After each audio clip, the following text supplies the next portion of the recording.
चलिए आगे बढ़ते वापस से खबर के साथ। देखिए अब दूसरी खबर की हम जब बात कर रहे हैं, भ्रष्टाचार के आरोप में गिरफ्तार ग्रामीण कार्य विभाग के इंजीनियर विनोद राय के खिलाफ भी शिकंजा कसता जा रहा है। निलंबित एग्जीक्यूटिव इंजीनियर के ठिकानों पर आर्थिक अपराध इकाई यानी कि ईओयू ने आज भी छापेमारी की है। पटना के भूतनाथ रोड स्थित उनके घर पर ईओयू की टीम पहुंचकर जांच कर रही है। किराएदार और पड़ोसियों से भी पूछताछ की जा रही है। साथ ही उनके फ्लैट को सील किया गया है और अब तक की जांच में करोड़ों की संपत्ति का खुलासा हुआ है। विनोद कुमार राय मधुबनी में ग्रामीण विकास विभाग में एग्जीक्यूटिव इंजीनियर थे। उनके घर पर हुई छापेमारी में लाखों कैश और ज्वेलरी बरामद कर ली गई है। उनकी पत्नी ने लाखों रुपए के नोट जला दिए थे। फिलहाल वह आर्थिक अपराध इकाई के शिकंजे में है, जबकि पत्नी फरार बताई जा रही है।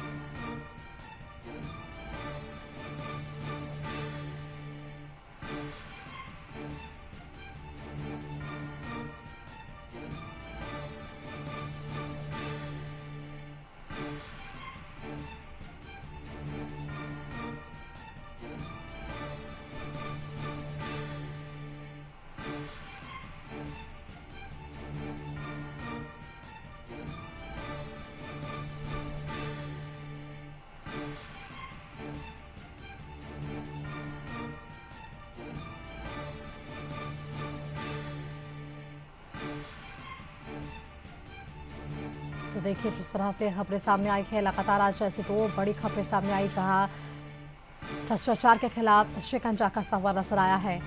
और इस मामले पर पहले भी हमने देखा था किस तरह से भ्रष्ट इंजीनियर के ठिकानों से लाखों रुपए की कैश की बरामदगी हुई थी। फिलहाल ईओयू की गिरफ्त में विनोद राय हैं और इससे पहले मुजफ्फरपुर के क्षेत्रीय शिक्षा उप निदेशक वीरेंद्र नारायण के ठिकानों पर भी हमने एसवीयू की छापेमारी देखी थी, जहां आय से अधिक संपत्ति के मामले में यह कार्रवाई हो रही है। पटना, मुजफ्फरपुर और पूर्णिया में उनके ठिकानों पर छापेमारी की जा रही है। यानी कि कुल मिलाकर ये ज़रूर समझा जा सकता है कि आज दो अलग अलग मामले, लेकिन आरोप भ्रष्टाचार का, और इसी भ्रष्टाचार के आरोप में आज ये छापेमारी देखने को मिल रही है। वीरेंद्र नारायण भी यहाँ प्रमंडल के क्षेत्रीय शिक्षा उप निदेशक के पद पर कार्यरत हैं। संवाददाता राजीव मोहन हमारे साथ जुड़ गए हैं। राजीव मोहन का रुख कर लेते हैं। राजीव, देखिए भ्रष्टाचार के ही आरोप में आज ऐसे दो मामले हमें देखने को मिले हैं, बिहार से, राजधानी से, जहां अलग अलग मामले में छापेमारी हुई है। आपको पहला मामला बताएं कि जहां क्षेत्रीय शिक्षा उप निदेशक है वीरेंद्र नारायण, उन्हें उनके ठिकानों पर भी एसवीयू की छापेमारी होती है आय से अधिक संपत्ति के मामले में। वहीं दूसरा मामला भी हमने देखा जहां पर छापेमारी हुई है, और पिछले मामले में इस दौरान हमने देखा था कि किस तरह से भ्रष्ट इंजीनियर विनोद राय के पहले भी ठिकानों पर छापेमारी हुई थी और उस दौरान भी लाखों रुपए कैश बरामद हुए थे, और आज वापस से ईओयू का शिकंजा यहां पर। तो कुल मिलाकर ये दो बड़े मामले आज बिहार से सामने आए हैं, जहां भ्रष्टाचार के खिलाफ शिकंजा कसता हुआ नजर आया है। देखिए बिल्कुल सुष्मिता, जो राज्य सरकार के द्वारा जो भ्रष्टाचार के खिलाफ एक अभियान चलाया जा रहा है, और उसी कड़ी में कह सकते हैं कि जो शिक्षा विभाग के डिप्टी डायरेक्टर हैं वीरेंद्र नारायण, जो मुजफ्फरपुर में आरडीडी ऑफिस में के उप निदेशक हैं, उनके खिलाफ ये कार्रवाई की गई है। बताया जा रहा है कि इनके खिलाफ आय से अधिक संपत्ति का मामला दर्ज किया गया था, और स्पेशल विजिलेंस टीम के द्वारा जो है ये छापेमारी की जा रही है। खास तौर पर जो मुजफ्फरपुर में वो कार्यरत है, वहाँ उनके दफ्तर से लेकर उनका जो सरकारी आवास है वहाँ पे छापेमारी की गई है। उसके अलावा पटना स्थित उनके घर पे छापेमारी की गई है। पूर्णिया में इनका चूँकि पैतृक घर है, इसलिए पूर्णिया में भी जो स्पेशल निगरानी की जो टीम है वो वहाँ छापेमारी की है। इस दौरान कहा जा रहा है कि इनके खिलाफ जो है 3.75 करोड़ का जो है भ्रष्टाचार का मामला सामने आया था। इसको लेकर जो है निगरानी विभाग में, विशेष निगरानी विभाग में केस दर्ज की गई थी, और कोर्ट से सर्च वारंट लेकर ये कार्रवाई स्पेशल विजिलेंस की टीम के द्वारा की जा रही है।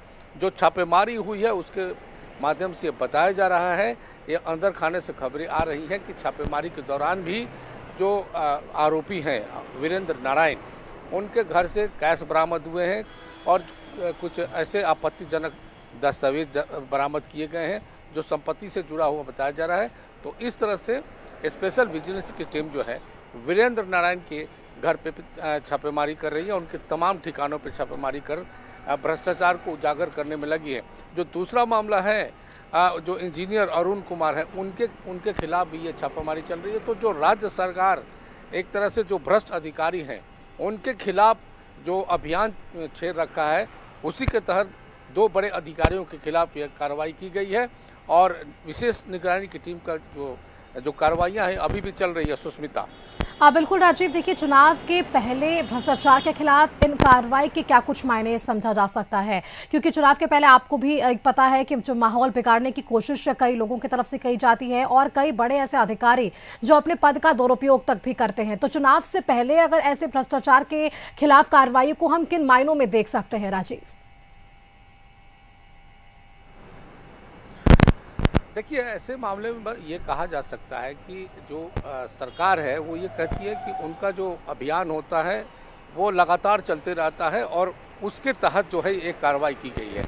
लेकिन चूंकि सरकार का कोई भी जो एक्शन होता है उसको चुनाव से रिलेट किया जाता रहा है, क्योंकि चुनाव है तो निश्चित तौर पर सरकार ये संदेश देने का प्रयास कर रही है कि जो भ्रष्टाचार के आरोप लगते रहे हैं सरकार पर, सरकार बार बार ये कहती रही है कि सरकार के नुमाइंदे, सरकार के जो मंत्री हैं, मुख्यमंत्री हैं नीतीश कुमार, वो कहते रहे कि चाहे कोई भी भ्रष्ट अधिकारी हो या अपराध हो, किसी मामले पर सरकार जो है कार्रवाई करने से पीछे नहीं हटती।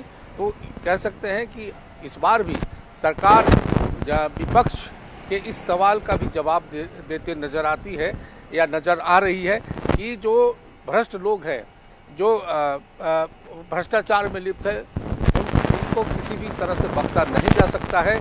और जो आज की कार्रवाई रही है उससे सरकार ये संदेश देना चाहती है कि सरकार लगातार अपने अभियान पर जुड़ी हुई है कि किसी भी तरह से कोई भी अगर भ्रष्टाचार करेगा, चाहे वो कितना भी बड़ा अधिकारी हो, उसके खिलाफ जो है कड़ी कार्रवाई की जाएगी। और उसी कड़ी में आज जो है वीरेंद्र नारायण और इंजीनियर अरुण के यहाँ जो है ये छापेमारी चल रही है। सुष्मिता। बिल्कुल राजीव, चलिए शुक्रिया आपका हमारे साथ जुड़ने के लिए। तमाम जानकारियां आपने हमारे दर्शकों तक साझा की है कि किस तरह से आज 2 बड़े मामले सामने आए हैं जहां भ्रष्टाचार के खिलाफ कार्रवाई जरूर नजर आ पाई है।